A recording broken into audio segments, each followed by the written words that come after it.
Afternoon, everybody. I'm David Anderson, the bridge pastor at Sylvania United Church of Christ, and this is Kit, keeping in touch, bringing you up to date of what are the events that are happening at Sylvania United Church of Christ, so that everybody, even though we're separated, can still be informed just a little bit about our Facebook groups.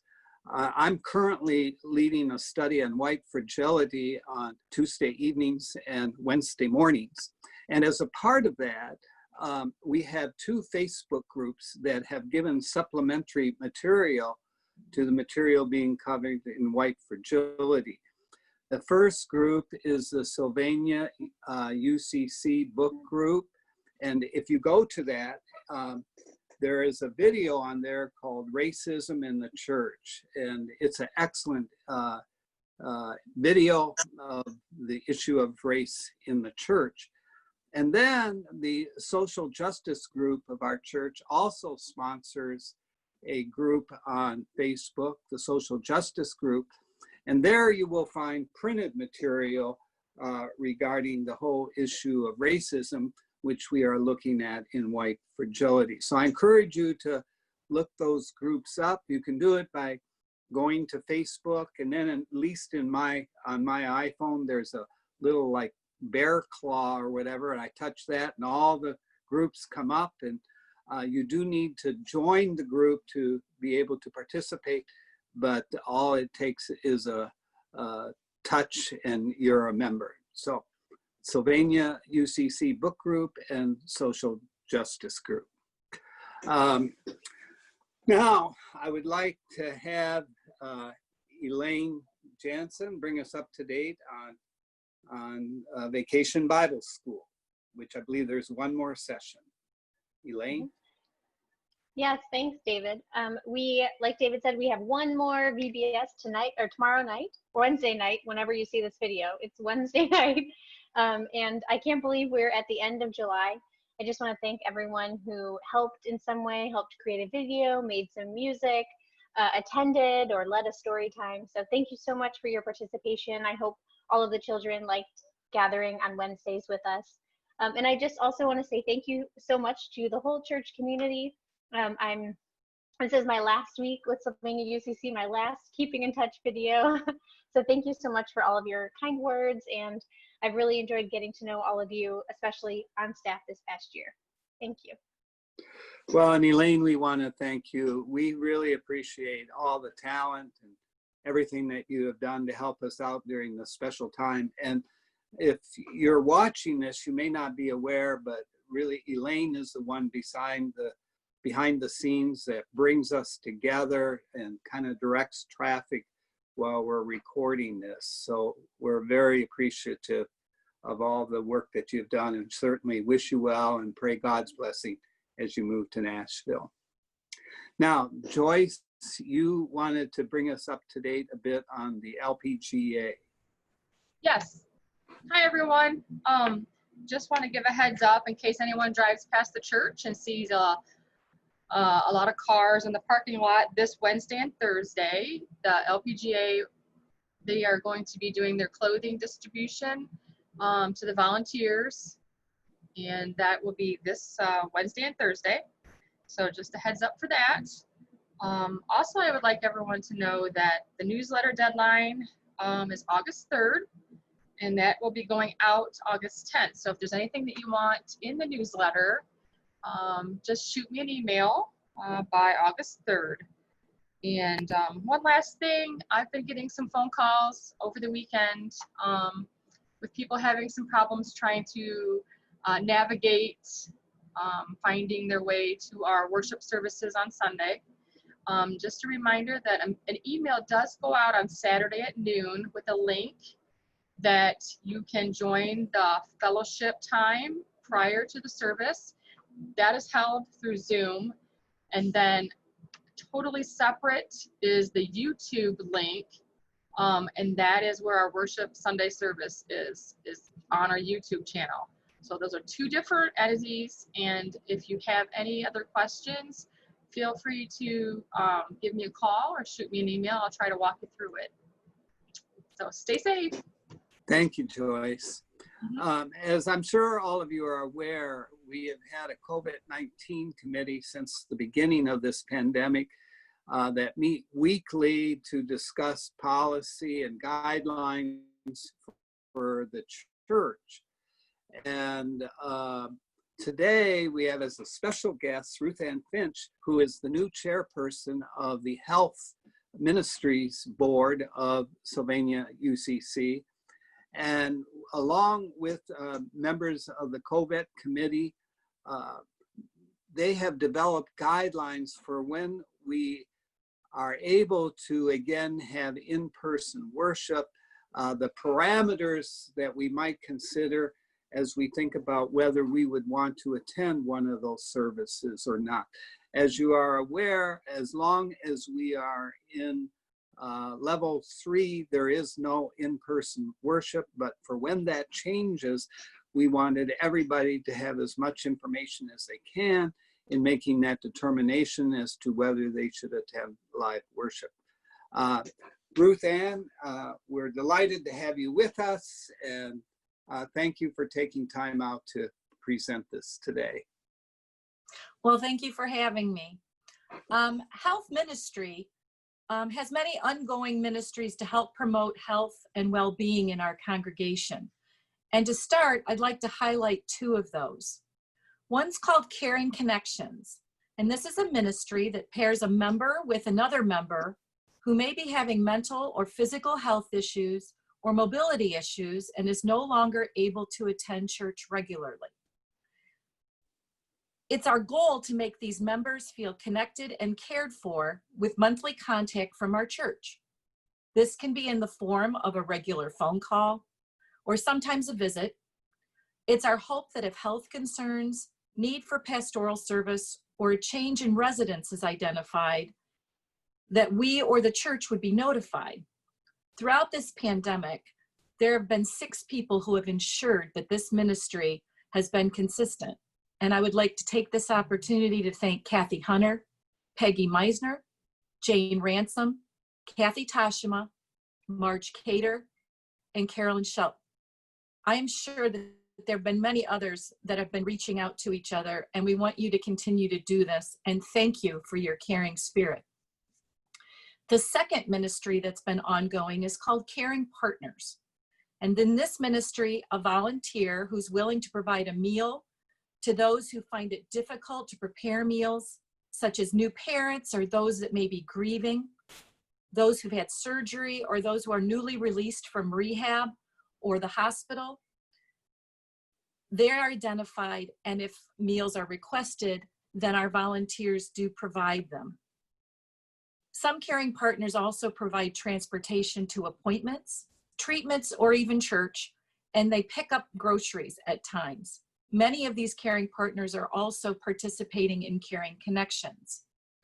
The goals of these ministries is to maintain a connection throughout the congregation, nurturing love and support. If anyone is in need of these ministries during this time of separation, or would like to volunteer for either one, please call the church and let Joyce know, or you can contact me directly for my information's in the directory. Now to present the symptoms and risk factors according to the CDC guidelines for COVID-19.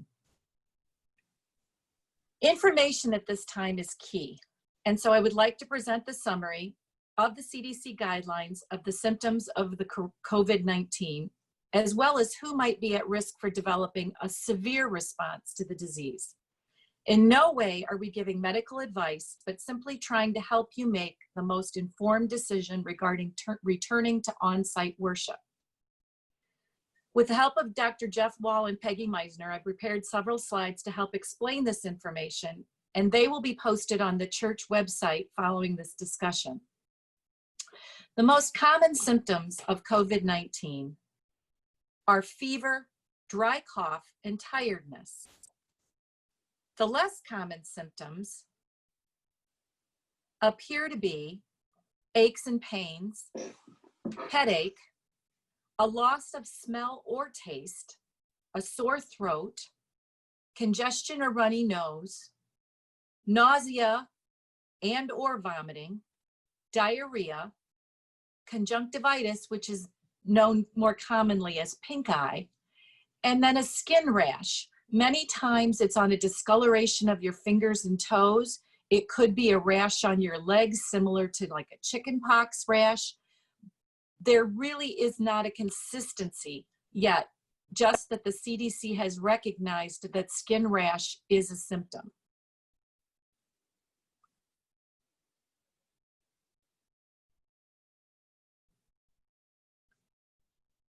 To continue, the most serious COVID-19 symptoms are difficulty breathing or shortness of breath, chest pain or pressure, new confusion, which is different from old confusion because it's a new presentation of the inability to remember or recall, just not sure what's going on, not something that may be ongoing. An inability to stay awake or to wake up, bluishness of your lips or face, a loss of speech or movement. If you have any of these serious symptoms, please contact your medical doctor immediately or seek medical help. Now, people who need to take extra precautions, as you can see from this slide, this represents the CDC's research based on age alone. And so based on hospitalizations of 100,000 people in the population, you can see that the age group of 75 or older are at significantly higher risk of hospitalizations due to severe COVID symptoms than other age groups. And that is just considering, again, age alone.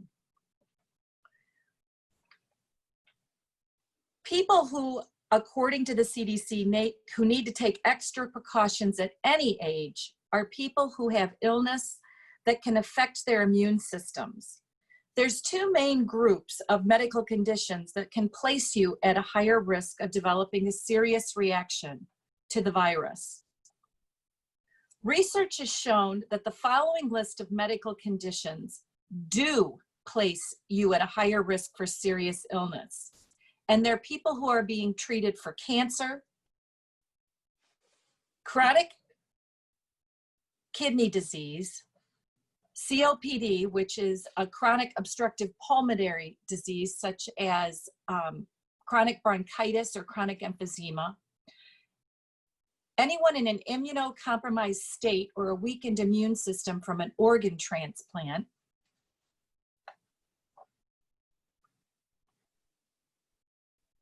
obesity, a serious heart condition, sickle cell disease, or type 2 diabetes. And again, these are underlying medical conditions that have been supported by research that do increase your risk for a severe response to exposure to COVID-19. The next group of underlying medical conditions that might increase your risk are asthma, and that would be people who have moderate to severe asthma, stroke, cystic fibrosis, high blood pressure, and anyone in an immunocompromised state or a weakened immune system. That could be from bone or blood transplants or transfusions.